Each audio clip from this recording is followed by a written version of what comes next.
நேற்று நடந்த India Australia second test மேட்சோட ஃபஸ்ட் டே இந்தியா மறுபடியும் பேட்டிங்கில் சொதப்பிட்டாங்க.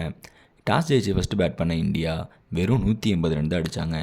இந்தியாவுக்கு ஓப்பன் பண்ண ஜெய்ஸ்வால் ஃபஸ்ட்டு பாலே மிச்சல் ஸ்டார்க் பாலில் அவுட் ஆக இந்தியா அதுக்கு அடுத்து ஒரு நல்ல பார்ட்னர்ஷிப்பை போட்டாங்க. கில்லும் கேஎல் ராகுலும் ஓரளவுக்கு நல்லா ஆடினாலும் அவங்க 2 பேர் அவுட் ஆனதுக்கப்புறம் எல்லாருமே அடுத்தடுத்து மலன்னு அவுட் ஆகிட்டாங்க. மிடில் ஆர்டரில் ஆட வந்த ரோஹித் சர்மா அவரும் சீக்கிரம் அவுட் ஆக யாருமே இந்தியாவுக்கு ரன் அடிக்கலை. கடைசி ஸ்டேஜில் நிதிஷ்குமார் ரெட்டியும் அஸ்வினும் கொஞ்சம் ரன் அடிக்க இந்தியா டீசெண்டான டோட்டலான ஒரு 180 ரன்னையாவது எட்ட முடிஞ்சுது. நிதிஷ்குமார் ரெட்டி கடைசியாக மிச்சல் ஸ்டார்க் போலாண்டெல்லாம் 6-4 அடித்ததுனால தான் நமக்கு இந்த ரன் வந்தது. இல்லைனா இந்த ரன்னு கூட வந்திருக்காது.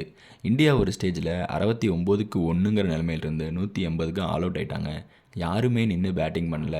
முக்கியமாக ரொம்ப எதிர்பார்க்கப்பட்ட விராட் கோலி போன இன்னிங்ஸ் செஞ்சுரி போட்டுட்டு இந்த மேட்ச் சொதப்பிட்டார். பண்ட்டாவது ஆடுவாருன்னு பார்த்தா பண்ட்டுமே ஆடலை. இந்தியாவை பொறுத்த வரைக்கும் இதே மாதிரி பேட்டிங் பண்ணால் ஓவர்சீஸில் ஜெயிக்க முடியாது. போன டைம் செகண்ட் இன்னிங்ஸில் இந்தியா நல்லா பேட் பண்ணதுனால தப்பிச்சோம். இந்த டைம் ஒன்றும் பண்ண முடியல.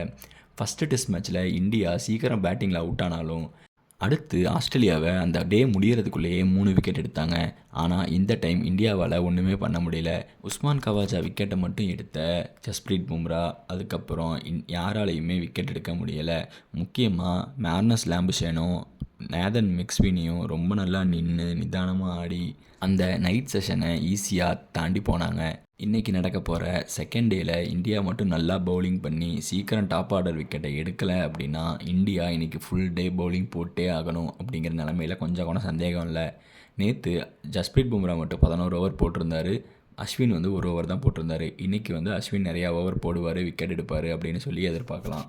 யாரோ ஒருத்தர் சீக்கிரம் பிரேக் த்ரூ கொடுத்து இந்தியா டாப் ஆர்டரை சீக்கிரம் எடுக்கணும்.